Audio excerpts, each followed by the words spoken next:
Hello दोस्तों, मैं हूं आरती और संस्कृति आइस के यूट्यूब चैनल पर आप सभी का स्वागत है। मैं फिर से हाजिर हूं एक नए टॉपिक को लेकर के। तो आज का जो हमारा एक तरीके से टॉपिक है वो है स्कूल के छात्रों के लिए। इसके अलावा जैसे ज़रूरी नहीं है कि स्कूल के छात्रों के लिए है, तो जो भी बच्चे यूपीएससी एस्पिरेंट हैं या फिर एसएससी या स्टेट पीसीएस के, उनको ये जानकारी ना हो। जानकारी तो हमारे एग्ज़ाम के लिहाज से बहुत ज़रूरी है और सबके घर पर जो है छोटे भाई बहन होते हैं, तो हमें पता होना चाहिए कि भाई ये क्या चल रहा है। तो आज हम बात करेंगे अपार आईडी के बारे में, जिसको जो है सरकार ने बोला है कि छात्रों का एक तरीके से पासपोर्ट है। मतलब इसके बिना जो है आपको काफ़ी समस्याओं का सामना करना पड़ सकता है। जो भी बच्चे जो है 12th तक पढ़ रहे हैं, तो सबका अपार आईडी बनने की यहाँ बात की जा रही है। तो आज हम यहाँ पे देखेंगे कि आखिरकार अपार आईडी आखिरकार है क्या, इसको कैसे बनाना है, इसके फ़ायदे क्या होने वाले हैं और सरकार जो है ये क्यों लेकर के आई है। क्योंकि अलग अलग राज्यों की जो है शिक्षा नीतियाँ अलग अलग होती हैं, अलग तरीके से पढ़ाया जाता है।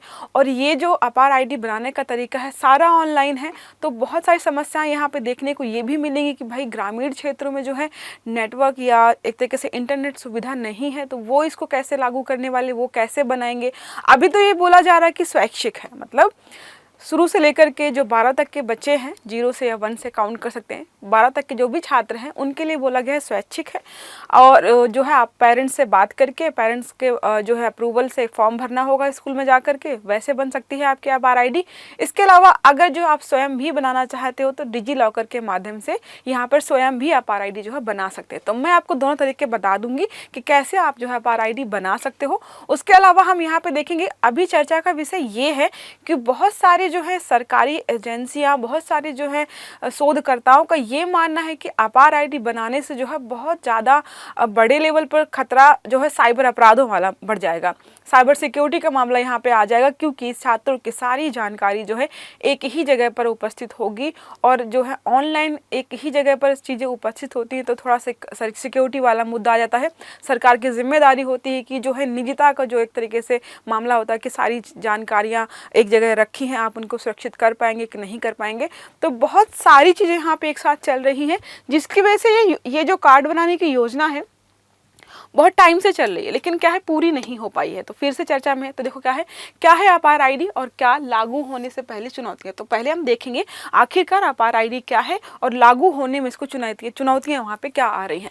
तो अपार आईडी को सरकार ने जो शैक्षणिक पासपोर्ट बोला है, शैक्षणिक पासपोर्ट बोला है। जो भी बच्चे पढ़ रहे हैं, विशेषज्ञों का मानना है कि एक ही जगह पर विद्यार्थी का शैक्षणिक रिकॉर्ड साइबर हमले का खतरा पैदा कर सकता है। तो बेचारे बच्चों की जो सारी जानकारी है यहाँ पर जो है एक ही जगह पर उपलब्ध होगी। कल को हैक होता है, कुछ भी जो है उनके डॉक्यूमेंट्स का जो है गलत इस्तेमाल किया जाता है, तो उसको जो है कैसे टैकल करेंगे, इसको लेकर सवाल उठाए जा रहे हैं। इसको अगर हम बोले तो one nation one student ID card भी बोला जा रहा है। ठीक है, तो याद रखिएगा, वन नेशन मतलब एक ही देश है और स्टूडेंट अगर एक है तो उसका एक ही आईडी कार्ड होना चाहिए। होता क्या है, जैसे एक राज्य से दूसरे राज्य में कोई स्टूडेंट जो है ट्रांसफ़र ले रहा है, तो स्कूल ट्रांसफ़र करने में समस्या आती है। जब यहाँ से जो है बाहर विदेशों में कोई बच्चा पढ़ने जाते हैं, तो डॉक्यूमेंट्स को लेकर बहुत सारी समस्याएं होती हैं। उसके अलावा एक अगर बात बताऊँ, जैसे होता है पहले आपने मूवीज़ में, सीरियल्स में देखा होगा कि कोई ट्रैवल कर रहा है, किसी नौकरी के लिए जा रहा है, किसी जॉब इंटरव्यू के लिए जा रहा है और रास्ते में जो उसके सारे डॉक्यूमेंट्स चोरी हो गए, उसका बैग चोरी हो गया, उसमें जो है उसकी सारी 10th 12th की मार्कशीट थी, ग्रेजुएशन की मार्कशीट, तो वो गायब हो गई। उसके बाद बहुत ज़्यादा उसको प्रॉब्लम होती है। लेकिन आजकल के टाइम पे थोड़ा सा सुविधा ये है कि आपके पास अगर डिजी लॉकर है, डिजी लॉकर में आपने जो है अपना अकाउंट बना रखा है, तो आपके सारे डॉक्यूमेंट जो है वहाँ पे मिल जाते हैं और इसको और अच्छे बेहतर तरीके से प्रस्तुत करने का जो है तरीका यहाँ पे अपनाया गया है। वो क्या है, अपार आईडी के माध्यम से। ठीक है, मुख्य बिंदु क्या है, सरकार और निजी स्कूल। यहाँ पे देखो, अगर आपकी परीक्षा में जो है प्रश्न पूछा था कि सिर्फ और सिर्फ जो है सरकारी स्कूलों के लिए है या सिर्फ और सिर्फ जो है निजी स्कूलों के लिए, तो नहीं, चाहे बच्चा जो है सरकारी स्कूल में पढ़ रहा हो या फिर जो है निजी स्कूल में पढ़ रहा हो, 12वीं कक्षा तक के सबको यहाँ पे स्टूडेंट्स को जो है अनिवार्य बताया गया है। अब आते हैं कि भाई अपार आईडी क्या है। अपार आईडी क्या है, तो आधार की तरह ही है, 12 अंक इसमें भी होते हैं। ठीक है, यूनिक आइडेंटिफिकेशन कार्ड है ये, यूनिक आइडेंटिफिकेशन कार्ड। जैसे आपके आधार में 12 नंबर होते हैं, उसमें सारी जानकारी आपकी होती है और आधार से बहुत सारी सुविधाएं हमें मिली हैं, जैसे पैसे भेजना, पैसे लेना आधार कार्ड के माध्यम से हो जाता है और भी बहुत सारे फ़ायदे हमें आधार के दिख रहे हैं। तो बहुत सारे लोगों का मानना है कि भाई जैसे आधार के हमें फ़ायदे दिख रहे हैं, वैसे इसके भी फ़ायदे होंगे बच्चों को। अगर बात करें कहाँ से लाया गया, कब शुरू किया, तो जब हमारी न्यू एजुकेशन पॉलिसी 2020 में आई थी उसी के तहत शुरू किया गया था, one nation one student ID card, ठीक है, वहीं से इसको स्टार्ट किया गया था। अगर बात करें तो अपार ID के लिए पंजीकरण स्वैच्छिक है, यहाँ पे जो है अभी बोला गया स्वैच्छिक है, अगर आप करना चाहते हैं तो ठीक है, लेकिन अगर नहीं करना चाहते हो तो ओके। लेकिन होता क्या है, स्कूल में जब सरकार कोई नोटिफिकेशन जारी करती है, स्कूलों को ये नोटिफिकेशन जाता है कि आपको जो है बच्चों की अपार ID बनवानी है, तो टीचर्स जो है बच्चों को ये नहीं बोलते कि स्वैच्छिक है, मम्मी पापा को लेके आने का मन हो तो ले आना, नहीं लाने का मन हो तो नहीं। वो तो काउंटिंग करते हैं ना, किसके मम्मी पापा रह गए, सबको लेके आओ, सबका यहाँ पे फॉर्म भरवाया जाएगा। तो स्वैच्छिक सिर्फ यहाँ पे नाम मात्र का दिख रहा है हमें। यहाँ पे अगर बात करें तो सरकार ने बोला है कि शैक्षिक प्रगति बच्चों की हो रही है, जैसे 12th के बाद भी आगे क्या पढ़ रहे हैं, कैसे पढ़ रहे हैं, या फिर उनकी जॉब वगैरह क्या चल रही, तो इसकी सारी जानकारी जो है सरकार के पास आती रहेगी, इसके लिए भी इसको स्टार्ट किया गया है। और अगर बात करें तो इससे स्कूलों के बीच छात्रों के ट्रांसफ़र में सुविधा हो जाएगी, ठीक है। छात्रों की सभी उपलब्धियों को डिजिटल रूप से सुरक्षित रखा जा सकेगा इसके माध्यम से, और अपार ID से छात्रों को रोजगार के लिए बेहतर पहुंच भी मिलेगी। ये सारे जो है बताए गए हैं कि अपार ID अगर आप बनवाते हो तो उसके फ़ायदे क्या होने वाले हैं, या फिर अपार ID आखिरकार यहाँ पर क्या है, ठीक है। इसके अलावा देखें यहाँ पे फ़ायदे और भी बताए गए हैं।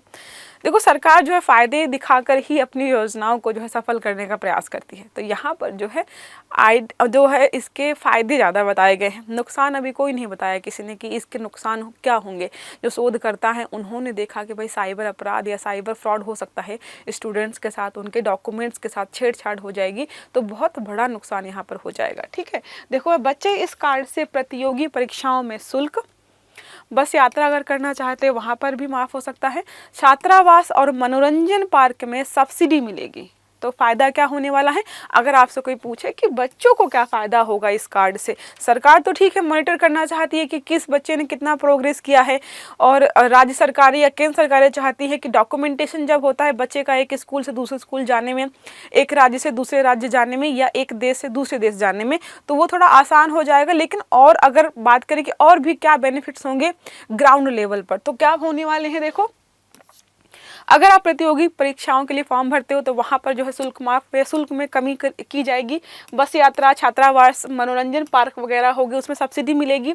लाइब्रेरी है, संग्रहालय है, ठीक है, निःशुल्क प्रवेश दिया जाएगा, किताबों के लिए स्टेशनरी वगैरह में भी आपको छूट मिलेगी। तो ये सारे जो है फ़ायदे होने वाले हैं बच्चों को, जो लोग जो है अपार ID यहाँ पर बनवाएंगे, ठीक है।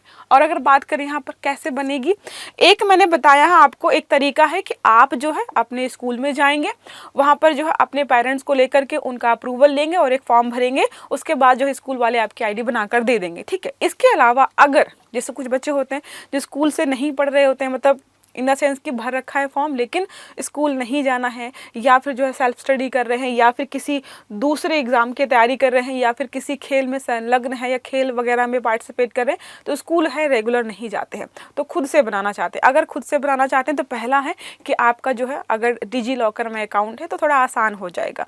डिजी लॉकर में अकाउंट होने के बाद जो है यहाँ पे प्रोसेस है अकादमिक bank of credit, ABC account सुना होगा आपने। अभी जो है ग्रेजुएशन वगैरह के एग्ज़ाम्स वगैरह जो होते हैं उनके आपको जो फॉर्म भरने होते हैं एग्ज़ाम फॉर्म, वहाँ पे आपका ABC अकाउंट या ABC ID मांगता है, ठीक है। तो ये भी मैंडेटरी किया गया था कुछ दिन पहले ही। तो यहाँ पे बोला कि वेबसाइट पर जाना है आपको, फिर माई अकाउंट या मेरा खाता पर क्लिक करेंगे, छात्र विकल्प, स्टूडेंट विकल्प चुनेंगे वहाँ पर, फिर साइनअप करने के बाद जो है डिजी लॉकर खाता बनाने के लिए ज़रूरी जानकारी दर्ज करेंगे। तो ये जो प्रोसेस है उनके लिए है जिन्होंने अभी डिजी लॉकर नहीं बनाया है। जिन्होंने जो है डिजी लॉकर ऑलरेडी बना रखा है तो उनको बस डिजी लॉकर खाते में क्या करना है, लॉगिन करना है। डिजी लॉकर खोला आपने, वहाँ पे लॉगिन किया, KYC सत्यापन के लिए ABC के साथ जो है आधार कार्ड का विवरण आपको वहाँ पर डालना होगा। मतलब क्या, आधार कार्ड की सारी डिटेल डालनी होगी, आधार कार्ड का नंबर, नाम, पता जो भी है उसके साथ में है आपकी ABC ID पूछेगा वो डाल दीजिएगा, उसके बाद आप लॉगिन कर लेंगे, ठीक है। शैक्षणिक विवरण वहां पर दर्ज कर दीजिएगा, क्या है, कहाँ पढ़ रहे हैं, क्या चीजें हैं। फॉर्म जमा करेंगे, अपार ID कार्ड तैयार हो जाएगा। बहुत आसान है। जैसे जब ABC ID आई थी ना, तो बहुत लोग परेशान हो रहे थे कि क्या है कैसे बनाएंगे। बहुत आसान था, बस डिजी लॉकर में जाकर के अपना आधार कार्ड वेरीफाई करना था, वो वहाँ से जनरेट कर दे रहे थे। तो वैसा ही कुछ यहाँ पे क्या है, अपार ID जनरेट करना भी बहुत आसान है। तो जो अगर वैसे भी यूट्यूब में जो है, जैसे मैंने आपको बता दिया, ये हमारे एग्जाम्स के हिसाब से था कि भाई आपका पेपर में, परीक्षाओं में प्रश्न पूछा जाएगा कि अपार ID क्या है और क्यों बनाई गई है, इसके फ़ायदे नुकसान क्या है, उसके हिसाब से हमने यहाँ पे पढ़ लिया। लेकिन अगर आपको स्पेसिफिक जो है बिल्कुल बाय लाइन समझना है कि कैसे बनाना है, जैसे आजकल जो है हर काम के लिए लोग यूट्यूब पे जाते हैं। खाना बनाना है तो यूट्यूब पे जाएंगे, कपड़े बनाने हैं तो यूट्यूब पे जाने, घर की साफ़ सफाई सजावट करनी है तो ट्रिक्स देखने जाएंगे, DIY का कुछ काम करना है तब भी यूट्यूब पे ही जाएंगे। तो अगर आपको यहाँ से भी लगे कि नहीं, मुझे और भी डिटेल में जाना है कि कैसे 1 बाय 1 बिल्कुल फॉर्म भरेंगे और जो है अप्लाई करेंगे, तो आप यूट्यूब पे सर्च करेंगे तो आपको सारी जानकारी जो है, कुछ बहुत सारे वीडियो जो है सिर्फ और सिर्फ इसी पर बने हैं कि कैसे बनाएं अपार ID। ठीक है, वहाँ से देख सकते हैं। अगर बात करें यहाँ पे, तो अब यहाँ पे हम बात करें तो चुनौतियाँ क्या आ रही हैं। जैसे केंद्र सरकार ने तो घोषणा कर दी कि भाई हर स्टूडेंट को जो है, छात्र को बनाना है अपार ID। राज्यों को भी बता दिया, राज्यों पर दबाव डाल रहे इस बात पे कि अपार ID बनवाइए सारे बच्चों का। लेकिन पूरे देश में लागू करना अपने आप में बहुत बड़ी बात है। पहला तो है, विश्व की सबसे ज़्यादा जनसंख्या वाला देश है और वो भी युवा जनसंख्या है। दो ये फैक्टर्स हो गए। तीसरा ये है कि हर जगह इंटरनेट की सुविधा नहीं उपलब्ध है। अगर आप देखेंगे तो ग्रामीण क्षेत्रों में जो है, वहाँ पे इंटरनेट की सुविधा है ही नहीं, और वहाँ पे पढ़ाने का तरीका भी आपको बिल्कुल पुराने ज़माने जैसा दिखाई देगा। 10 साल पहले जैसे आप पढ़ के आओ ना, अभी भी बहुत सारी जगहों पर ऐसा ही है कि वो पुरानी पद्धति से पढ़ा रहे हैं। उनको इंटरनेट, गूगल और ये चीज़ों से कोई मतलब नहीं है। अब मतलब कोई मतलब क्या, अभी वहाँ पे सुविधा ही नहीं है, इंटरनेट ही नहीं है। और दूसरी तरफ जो है मेट्रोपॉलिटन सिटीज़ जो है, वहाँ पर देखिए स्कूल ऐसे बिल्कुल फैंसी टाइप के हैं, सारी सुविधाएं उपलब्ध है, तो वहाँ पर तो हो जाएगा एक दिन में। लेकिन ग्रामीण इलाकों में लागू करने में समस्या थोड़ी सी आ सकती है। तो इसीलिए बहुत सारी चुनौतियों का सामना जो है सरकार को करना पड़ रहा है। हर राज्य की पहली तो अपनी शिक्षा पद्धति है। अपने यहाँ पर हर राज्य में पढ़ाने का तरीका अलग अलग है, लेकिन जो है सेंटर यहाँ पे एक नई पॉलिसी लेकर के आई है और वो हर राज्य को जो एक तरीके से लागू करना चाहती है। दूसरा देखें, डिजिटल साक्षरता और डिजिटल शिक्षा सभी स्कूलों तक नहीं पहुँच पाई है। अभी आप जो है अगर बहुत पिछड़े इलाके में जाएंगे तो वहाँ पर बच्चों को नहीं पता होगा कि भाई कैसे गूगल पे क्या सर्च करना है, या गूगल पे जाकर के कैसे कोई फॉर्म भरना है, या फिर जो है डिजिटल जो है डिजी लॉकर में अकाउंट कैसे बनाना है। डिजी लॉकर क्या होता है आधे बच्चों को नहीं पता होता। डिजिटल जो है साक्षरता भी नहीं है और डिजिटल शिक्षा भी वहाँ पे सिखाने के लिए भी कोई नहीं है। तो वहाँ पर आप कैसे एक्सपेक्ट करते हो कि ये सारी चीज़ें जो है आसानी से कोई बना पाएगा। गाँव में अभी पूरी तरीके से इंटरनेट सुविधा भी नहीं है। इंटरनेट तो बहुत दूर की बात है, बिजली नहीं है, पानी नहीं है, जो मूलभूत सुविधाएं होती हैं वो नहीं है। तो क्या है, इंटरनेट भी वहाँ पर नहीं अभी तक पहुँचा है। जब इंटरनेट ही नहीं है तो आप इस योजना को लागू नहीं कर पाएंगे। केरल, कर्नाटक, तमिलनाडु और पश्चिम बंगाल जैसे राज्यों में NEP मतलब न्यू एजुकेशन पॉलिसी को अब तक पूरी तरीके से लागू नहीं किया गया है। न्यू एजुकेशन मतलब हम क्या कर रहे हैं, न्यू एजुकेशन पॉलिसी लागू की और पॉलिसी के अंदर एक नियम बना दिया कि अपार ID बनानी है। लेकिन कितने राज्य ऐसे हैं जिन्होंने अभी न्यू एजुकेशन पॉलिसी ही नहीं लागू की है। तो पहले जो है आप वो लागू करवाइए, उसके बाद जो अपार ID बनवा रहे हैं उसके लिए कन्विंस करिए, समझाइए, शिक्षित करिए। स्कूल के जो अध्यापक हैं उनको भी बताना पड़ेगा कि कैसे बनवानी है। जैसे यहाँ पे तो लिखा हुआ है कि पेरेंट्स को ले जा करके आप स्कूल में फॉर्म भर दीजिए, टीचर बनाएंगे। अब टीचर को तो पता होना चाहिए ना कि कैसे भरना है, कैसे बनाना है। तो इन सब चीज़ों की वजह से क्या है, अभी चीज़ें थोड़ी ख़राब चल रही हैं। अभी मुद्दा यही है कि अभी नहीं लग रहा है कि ये सारी चीज़ें अच्छे से हो पाएंगे। सबसे मोस्ट इम्पॉर्टेंट था जिसकी वजह से चीज़ रुकी हुई है, जैसे आधार कार्ड जब आया था तो यही जो है सुप्रीम कोर्ट, हाई कोर्ट हर जगह मुद्दा था कि जो है निजता का अधिकार, निजता का उल्लंघन हो रहा है। यहाँ पे जो है सबकी जो है पर्सनल डिटेल्स जो है सरकार के पास जा रही हैं, उनका जो है दुरुपयोग हो सकता है। तो वही जो है चीज़ यहाँ पे भी हो रही है। क्यों? क्योंकि बिल्कुल as it is Aadhaar card जैसा है। तो एक तो निजता वाला उल्लंघन का सीन भी आ रहा है। दूसरा यहाँ पे है कि साइबर सुरक्षा को लेकर के यहाँ पे चीज़ें आ रही हैं कि साइबर सुरक्षा सरकार जो है ढंग से कर पाएगी कि नहीं कर पाएगी। अगर इस प्रणाली में साइबर सुरक्षा के हवाले से कोई भी चूक होती है तो यह ना केवल विद्यार्थी के जीवन भर की मेहनत के साथ खिलवाड़ होगा, बल्कि पूरा सिस्टम जो है धराशायी हो जाएगा। अब देखो यंग जनरेशन है भारत की, अगर मान लो कि 20% बच्चों ने भी बनाया और उसका अगर 10% भी ऐसा है जिनके अकाउंट्स हैक हो गए या उनके साथ कोई छेड़खानी हो गई, तो सरकार उसको संभाल नहीं पाएगी, क्योंकि अपने आप में बहुत बड़ी संख्या में होगा।